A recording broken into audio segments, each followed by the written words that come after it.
भेड़ बकरियों की तरह पीछे चलने वाले जेल में बैठे शख्स से पूछें कि खैबर पख्तूनख्वा के लिए क्या किया है। ये मार धाड़ में नंबर 1 और कारकर्दगी में 0 हैं। आंसू गैस के शेल लेकर खैबर पख्तूनख्वा से इस तरह पंजाब आते हैं जैसे माजी में वस्त एशिया से लोग पंजाब पर हमले आवर होते थे। मैं समझता हूँ ऐसे अनासिर के साथ सख्ती से पेश आना चाहिए। लाहौर में अपना छत अपने घर की तकरीब से खिताब में नवाज शरीफ का कहना था कि मुझे इस प्रोग्राम के इजरा की बहुत खुशी हो रही है। वज़ीर आला पंजाब मरियम नवाज को दिल की गहराइयों से मुबारकबाद पेश करता हूँ। हम कहते हैं अवाम का पैसा अवाम पर खर्च होना चाहिए, ये इसकी बेहतरीन मिसाल है। ये स्कीम बिलासूद कर्ज की बेहतरीन मिसाल है।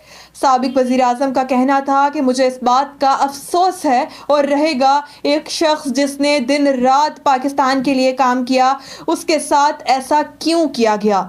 रियासत के सतूनों ने भी रियासत के साथ कोई अच्छा सलूक नहीं किया।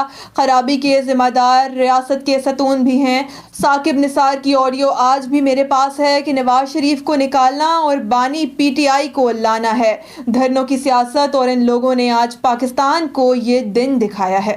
मुस्लिम लीग नून के सदर नवाज शरीफ ने आईनी तरमीम के पेश नज़र अपना लंदन जाने का प्रोग्राम भी मौखर कर दिया। इससे कबल नवाज शरीफ का इसी हफ्ते लंदन जाने का प्रोग्राम था, मगर अब आईनी तरमीम का मामला हल होने के बाद ही साबिक वज़ीर आज़म लंदन और अमरीका जाएंगे। मीडिया रिपोर्ट्स के मुताबिक आईनी तरमीम इसी हफ्ते या अक्टूबर के दूसरे हफ्ते के शुरू में लाने जाने का इम्कान है और इस हवाले से पहले सुप्रीम कोर्ट के फैसले का इंतज़ार किया जा रहा है। वाज़ेह रहे कि हुकूमत ने गुज़श्ता माह आईनी तरमीम लाने का फैसला किया था, मगर मतलूबा अक्सरियत ना मिलने के बायस बिलों की मंजूरी को कुछ दिन आगे बढ़ाने का फैसला किया गया था।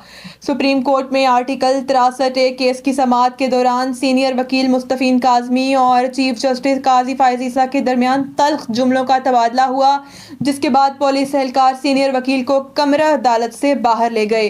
दौरान समाअत वकील मुस्तफ़ीन काज़मी ने रोस्ट रूम पर आकर एहतजाज रिकॉर्ड करवाया और चीफ जस्टिस को मुखातिब करते हुए कहा, आप फ्रॉड चीफ जस्टिस हैं। इस पर चीफ जस्टिस ने हुक्म दिया कि इनको बाहर निकालें। सीनियर वकील ने कहा कि 500 वकील बाहर खड़े हैं, हम आपको देख लेंगे। बाद मीडिया से गुफ्तगू करते हुए वकील मुस्तफ़ीन काज़मी ने कहा कि ये गैर कानूनी बेंच है।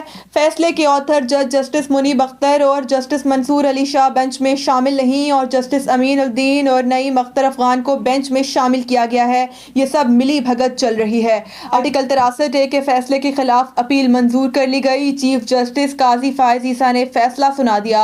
अपील मुतफ़क़ा तौर पर मंजूर की जाती है। मुतफ़क़ा तौर पर नज़रसानी दरख्वास्तें मंजूर, तफसीली फैसला बाद में दिया जाएगा। 5-0 से फैसला।